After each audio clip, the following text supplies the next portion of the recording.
8h30 sur Al Oula, bienvenue dans cette première édition complète de la soirée. Voici ses principaux titres. Après le solaire, l'hydraulique et l'éolien, le Maroc relève le défi de l'hydrogène vert.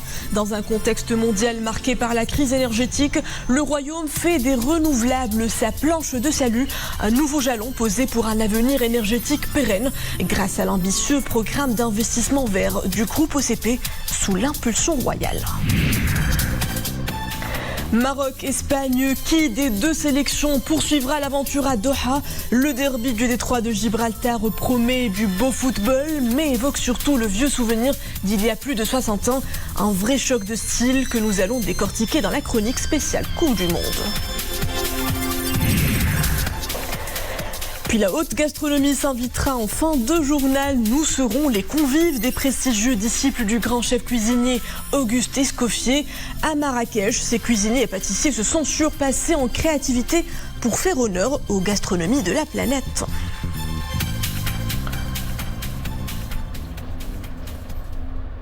Bonsoir. À la une de l'actualité ce soir, la transition énergétique entamée par le Royaume sous le leadership de Sa Majesté le roi Mohammed VI. Cette politique volontariste impulsée il y a plus d'une décennie sur la voie de la décarbonation de l'économie nationale est aujourd'hui accélérée par le programme d'investissement vert du groupe OCP. Un ambitieux projet présenté samedi dernier lors d'une cérémonie présidée par le souverain. Oudem Sahel, Khadija Rafiqi et Oumé Marbeli.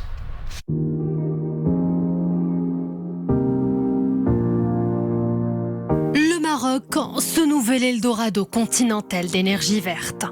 Depuis quelques années, le Royaume se positionne dans ce secteur très prometteur. Fruit d'une vision royale, le pays mise sur les énergies renouvelables. De nombreux projets impulsés par une forte volonté royale voient le jour. Au total, ce sont plus de 20 stations d'énergie renouvelable qui ont vu le jour en 2 décennies seulement.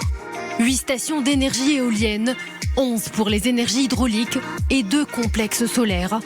Une politique de décarbonation qui porte ses fruits.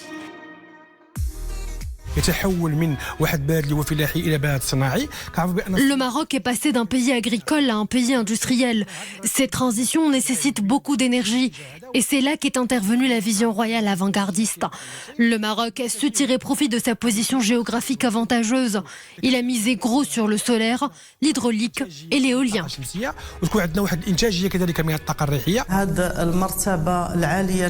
Notre pays fait désormais partie intégrante du cercle des gros producteurs d'énergie renouvelable. Sous l'impulsion de Sa Majesté le roi, les prémices de cette orientation remontent à 1992. Lors du sommet de Rio, le souverain, alors prince héritier, présidait la délégation marocaine.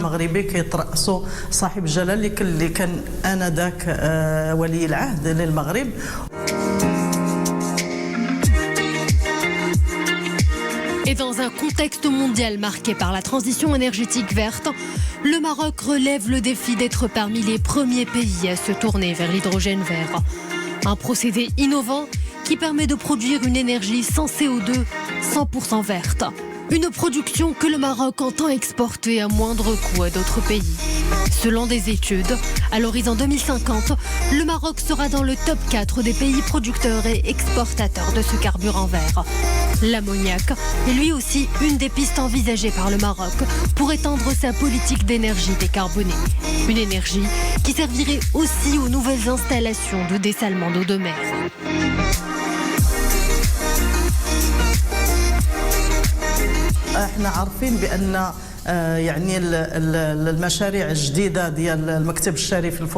Le nouveau programme d'investissement vert du groupe OCP s'inscrit dans cet élan. Le géant des phosphates envisage d'alimenter la totalité de son outil industriel en énergie verte d'ici 2027.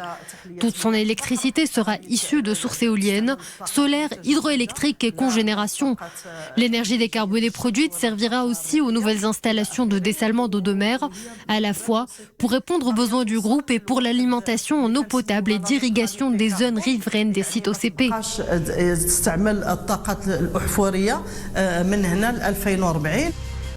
Un engagement royal pour lutter contre les effets du changement climatique et ses répercussions néfastes sur l'environnement. D'ailleurs, et à diverses occasions, le souverain en appelle au travail collectif entre pays africains. Une main tendue vers nos frères africains pour basculer tous ensemble vers l'énergie décarbonée et ménager la planète. Une journée bien chargée à la Chambre des conseillers. 3 séances plénières sont au programme aujourd'hui pour l'examen et le vote du projet de loi de finances 2023. 60 amendements ont été retenus dans le cadre de la première partie du projet.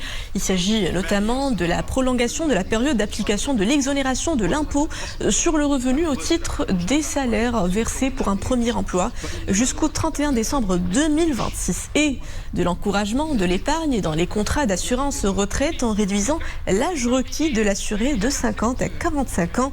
C'est ce qu'a notamment précisé la ministre de l'économie et des finances, Nadia Ftah, lors d'une séance plénière à la Chambre des conseillers.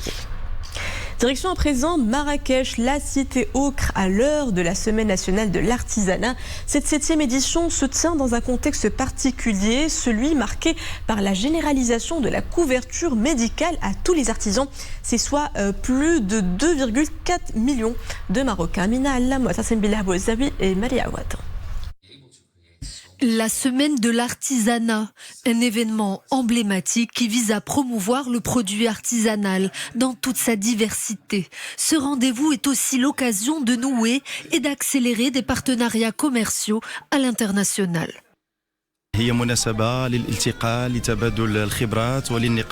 Cette conférence est l'occasion d'échanger les expériences des pays participants, mais c'est aussi une opportunité pour mettre en lumière les efforts considérables consentis par le Maroc, en particulier par le ministère de tutelle, en vue de généraliser la couverture sociale à l'ensemble des artisans. Partager les meilleures pratiques sur l'innovation, le design et la distribution. Tel est aussi l'objectif de cette semaine nationale de l'artisanat. Une rencontre entre les artisans marocains, les opérateurs internationaux, les acheteurs, les designers et autres professionnels du secteur. Ce secteur a été particulièrement touché par la crise sanitaire. En tant que programme des Nations Unies pour le développement au Maroc, nous nous réjouissons de l'adoption de la stratégie nationale à l'horizon 2030 qui va permettre de renforcer la part que prend le secteur dans l'économie mondiale tout en lui donnant les moyens de jouer pleinement son rôle social et de contribuer à la préservation des ressources naturelles et de l'environnement. Avec plus de 500 participants ici réunis, la 7e édition de la Semaine nationale de l'artisanat met en lumière la singularité des régions du royaume et leur potentiel dans ce secteur, porte-étendard d'un savoir-faire ancestral et intergénérationnel. Gardez vos parapluies à portée de main. Le temps s'annonce pluvieux cette semaine. Prévoyez jusqu'à 23 heures ce soir des pluies localement fortes, parfois orageuses du côté d'Agadir et d'Aoutanan. Et s'agira des précipitations qui déborderont vers Rabat, Salé, Srerat, Temara, Sidi Qassem, Sidi Slimane et Kenitra. Une situation météorologique identique intéressera jusqu'à demain midi le nord du royaume, avec toujours des pluies parfois orageuses à Farsanjra, Tanger à Sela, Tétouan, Chefchaouen, Larache, Taounat et Ouazzal. Allez, il est temps d'aller prendre le pouls là où il fait un temps un peu plus doux à Doha. La chronique au Blueband, comme tous les soirs, c'est en compagnie de Boubkar Benrabret. Bonsoir Boubkar. Bonsoir Mariam. Alors, un duel inédit nous attend demain. Nous allons jouer la Roja, un adversaire que le Maroc connaît bien, une grande nation footballistique. Mention à la Coupe du Monde 1962, match barrage, à la Coupe du Monde 2018, avec le match nul, 2-2. Entaché par une polémique autour de l'arbitrage, justement. Sans trop nous attarder sur les antécédents des deux sélections, c'est un match au goût de la revanche que nous allons suivre demain. Effectivement, donc demain à 16h au stade Education City à Doha sera donné donc le coup d'envoi du match Maroc-Espagne, un match qui ne sera pas facile face à un adversaire disposant d'un jeune effectif et d'une longue expérience en Coupe du Monde. Les protégés de Walid Regragui ambitionnent d'ailleurs de prendre leur revanche, comme nous le disions, lors de ce match décisif contre un adversaire qui avait privé, tu le disais Mariam, le Maroc de participer à la Coupe du Monde au Chili en 1962, après que la FIFA a obligé le Maroc à jouer un match supplémentaire injuste, en plus du mauvais arbitrage lors du match des deux équipes en Coupe du Monde Russie 2018 qui a accordé à l'Espagne une légalisation, ou plutôt une égalisation, non méritée. En conférence de presse aujourd'hui et à la veille de la rencontre, le sélectionneur national Walid Regragui reste très confiant et déterminé à passer au quart de finale et à prendre donc la revanche. On voit tout ça avec Zakaria Mokhibil. Serein, créatif et percutant, les Lions de l'Atlas sauront en découdre avec leur adversaire espagnol. Seul pays arabe et africain resté en compétition, le 11 national tentera de se surpasser demain pour mettre les pieds en quart de finale. En conférence de presse aujourd'hui, le sélectionneur national Walid Regragui se veut rassurant et déterminé à prendre une revanche sur la Roja. C'est un match, on veut le gagner, c'est sûr, on va tout faire pour le gagner, mais on respecte l'Espagne, comme j'espère qu'ils vont... je pense, même pas j'espère, je pense qu'ils nous respectent aussi. C'est un huitième de finale, les huitièmes de finale c'est équilibré, ça joue sur les détails, on a vu tous les matchs. Maintenant ils ont l'ADN de ces grandes compétitions que nous on n'a pas. Nous ça fait 36 ans qu'on n'a pas joué un huitième de finale, c'est là que moi et mon staff va falloir qu'on soit fort pour surpasser le côté émotionnel et la gestion de ce genre de match, pour qu'on puisse créer l'exploit. Après, pour le moment il n'y a pas eu de surprise. Donc ça veut dire que voilà, les grandes nations, elles sont là à ce moment-là. À nous de montrer qu'on va créer la surprise. Avec des joueurs évoluant dans le championnat espagnol, comme Nseri, Bounou ou encore Zelzouli, les Lions de l'Atlas sauront mener la danse face à des joueurs espagnols manquant un peu d'expérience. Une équipe espagnole qui reste tout de même une des favorites de cette Coupe du Monde. Ça va être un match, je pense, très difficile pour nous. On va tomber... contre une des meilleures équipes du monde sur le plan footballistique, avec beaucoup d'ambition. Je pense que c'est un des favoris pour la victoire finale. Maintenant, voilà, on a des choses à faire valoir. On est bien préparé, on a eu une journée de plus de récupération pour essayer justement de créer la surprise. Parce qu'en étant honnête, si on arrive à éliminer l'Espagne, eh ben, ce sera une belle surprise pour nous et pour notre pays. Walid Regragui met la barre haut et se fixe un objectif, faire mieux qu'en 1986. Et je l'ai dit aux joueurs, 86, ils ne peuvent plus rejouer leur match de l'Allemagne, ça c'est certain.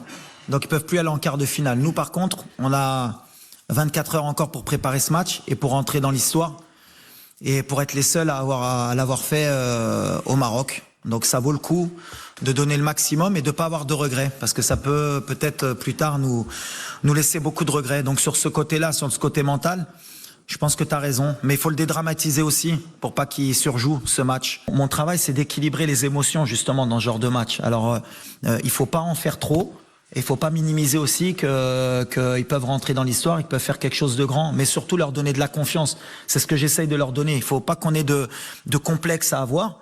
On connaît le haut niveau, on a des joueurs, nous, dans notre équipe qui jouent au très haut niveau, donc ils connaissent ce genre de joueurs. Le Maroc est le seul pays arabe et africain à rester en compétition. L'exploit de passer en quart de finale peut-il se réaliser? Nous le saurons demain. Rencontre fixée à 16h au stade Education City. Walid Regragui qui s'est dit aussi heureux d'affronter un grand coach en parlant de Luis Enrique, le sélectionneur espagnol, qui s'est à son tour exprimé sur l'état d'esprit dans son camp. Effectivement, le sélectionneur espagnol Luis Enrique reconnaît que l'équipe du Maroc a les capacités de gagner avec des joueurs expérimentés. Le match ne sera pas facile, ce qui oblige mes joueurs à bien se préparer et à améliorer leur performance, a-t-il précisé. Nous l'écoutons. Le Maroc est une équipe dont il faut se méfier, qui joue avec deux blocs bien soudés. C'est une équipe très dangereuse. Le danger viendra sûrement de Ziyech et Nseri et d'autres joueurs de talent qui composent cette équipe. Ils ont les capacités de créer des occasions de but. C'est un match où il va falloir rester sur ses gardes et freiner l'élan des attaquants marocains. Le sélectionneur espagnol qui brise Boubkar d'ailleurs tous les codes de communication et qui anime des émissions quasi quotidiennes, des streams sur la plateforme Twitch. Et ça semble donner des idées à notre coach Walid. Effectivement, nous en saurons un peu plus sur cette équipe espagnole. De toutes les façons, demain c'est leur H et tout est fin prêt pour... tout est joué. Tout est joué, tout est fin prêt pour assister à une belle rencontre Maroc-Espagne. Alors, nous prenons tout de suite la direction de Doha, où nous attend Abdelali Benaboud, entraîneur du club Al-Rayyan Al-Qatari. Si Abdelali, bonsoir. 24 heures nous séparent de cette confrontation de deux grandes nations du football. C'est une revanche à prendre pour les Lions de l'Atlas demain. Bonsoir. Oui, c'est une revanche. Et c'est une revanche dans des conditions différentes. Lors de la dernière Coupe du Monde de la Russie, l'Espagne était avec une équipe qui expérimentait avec les Ramos, les Piqué, les Iniesta. Maintenant, si notre équipe nationale avait été avec une équipe jeune, comme à l'époque, c'était Hakimi 21 ans, Ziyech, Amrabat Soufiane, Bouffal Nséré, c'était des joueurs. Maintenant, c'est le contraire. On est avec des joueurs expérimentés qui ont joué une Coupe du Monde et qui sont sereins, jouent dans le haut niveau, contre une équipe espagnole qui se rajeunit avec Pedre, Gavi, Olomo. Ce sont des jeunes qui arrivent dans l'équipe d'Espagne. J'espère que ça sera une bonne revanche, Inch'Allah. Alors, pour ce qui concerne les Lions d'Atlas, comme d'ailleurs la Roja, tout se jouera sur la condition physique et surtout la discipline tactique. Oui, physiquement, c'est sûr, parce que jouer avec un rythme de haut niveau, chaque 4 jours, tu joues un match, donc ça se joue très bien sur la préparation physique. Et le processus le plus important dans ces championnats, dans ces grands championnats, c'est le processus de récupération. Et comme a déclaré Walid, il est très confiant de son staff médical et son staff physique. Il est très professionnel pour avoir une très bonne récupération. Et je pense, avec l'expérience de Walid comme un joueur professionnel ou comme entraîneur, il ne va pas négliger ce côté-là qui est très important dans des grands championnats. Je pense que le physique, ça le portera dans ce match, surtout au milieu de terrain. Et le mental aussi. Il faut être mentalement très présent. Sylvain, je souhaiterais aussi rebondir sur un autre match qui comptera beaucoup aussi, la soirée de demain, qui animera la soirée de demain, le match Portugal-Suisse, une confrontation inédite mais surtout décisive pour le Maroc. Si on part sur un scénario victorieux pour les deux sélections marocaines et portugaises, les deux équipes se retrouveront donc au quart de finale. Quels sont vos pronostics, monsieur Benaboud ? J'espère une deuxième revanche sur le Portugal parce qu'on a mérité de gagner le Portugal lors de la Coupe du Monde 2018. Et je suis très confiant à notre coach, à notre équipe nationale. On est arrivé à une maturité et on peut négocier tous les matchs. Et si on prend les qualités individuelles de chaque joueur de notre équipe nationale, ils sont très hauts par rapport aux autres joueurs des autres équipes nationales. Quand tu parles de Hakimi qui joue au PSG, de Mzraoui à Bayern Munich, de Marabata Soufiane, de Bouffal, sont des joueurs de grand calibre. C'est Abdelali Benaboud, le sélectionneur espagnol Luis Enrique reconnaît la force de l'équipe du Maroc dans son style de jeu, mais aussi une force qui réside aussi dans ses supporters qui seront le 12e homme sur le terrain demain. Alors, c'est Ali Benaboud, comment est-ce qu'on a réglé le problème des tickets? Je pense que, nous l'avons dit hier, 5000 tickets ont été mis en vente sur le site de la FIFA hier. Est-ce que le problème a été réglé aujourd'hui? Oui, je pense un grand merci et un grand chapeau à M. Al-Khaja et son staff fédéral. Ils ont fait un grand effort. À ce moment qu'on parle, il y a des supporters marocains qui sont en train de prendre leurs tickets ici au centre de Doha. Tous les fans, Inch'Allah, auront leurs tickets. Les tickets sont disponibles maintenant. Et un grand merci à... Je ne sais pas comment M. Al-Khaja et son staff ont résolu ce problème, mais un grand chapeau pour ces messieurs-là. Donc ça sera la grande fête du football et une bonne ambiance sur les gradins du stade demain, Inch'Allah. Une grande ambiance et une grande fête demain, Inch'Allah. Une grande fête que nous célébrerons également ici au studio, en espérant bien sûr une qualification au quart de finale. Ça sera une première pour une équipe africaine et arabe. Monsieur Abdelali Benaboud, merci d'avoir été en direct avec nous depuis Doha. Je rappelle que vous êtes l'entraîneur du club Al-Rayyan Al-Qatari. Merci beaucoup. Alors je rappelle donc le programme demain. Maroc-Espagne, c'est à 16h. Et puis l'autre rencontre qui opposera le Portugal à la Suisse est programmée à 20h. Et puis nous avons également d'autres rencontres qui se sont déroulées aujourd'hui. Eh bien, la Croatie vient de se qualifier pour le quart après un match très difficile face au Japon. La rencontre s'est terminée 1 but partout. On a eu droit au temps additionnel. Puis les tirs au but, eh bien la Croatie l'a remporté par 3 tirs au but à 1. Et puis nous avons ce soir à 20h le Brésil qui affronte la Corée du Sud.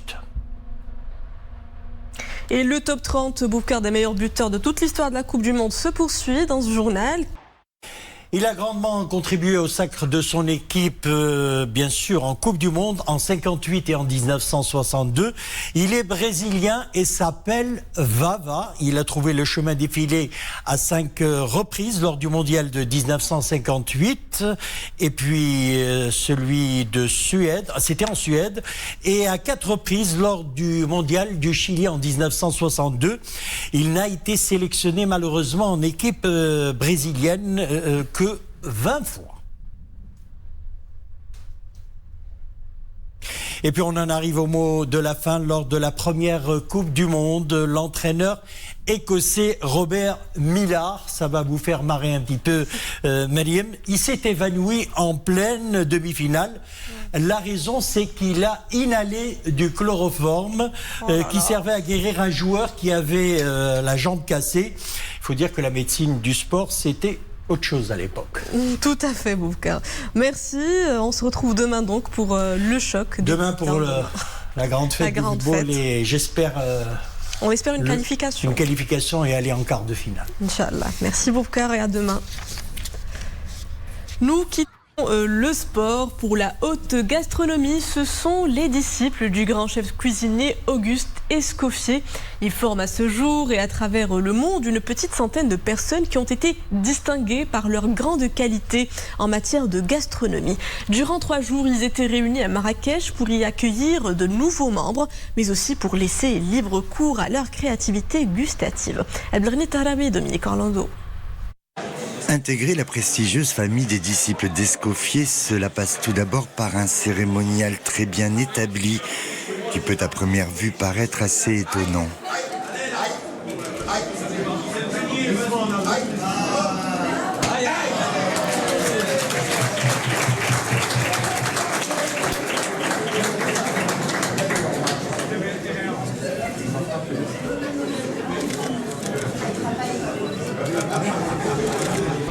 Je dirais que c'est un aboutissement et ça va nous aider à faire rayonner la gastronomie aussi, quoi. Je pense que c'est quelque chose de très important pour nous. Ça nous permet de nous réunir réellement autour de valeurs partagées de chefs, quoi. Je suis très heureuse et fière de cette distinction. Je ne m'y attendais pas du tout. Je cuisine depuis que je suis toute petite. Je peux tout faire. Je n'ai jamais été à l'école, mais tout est dans la tête. Moi,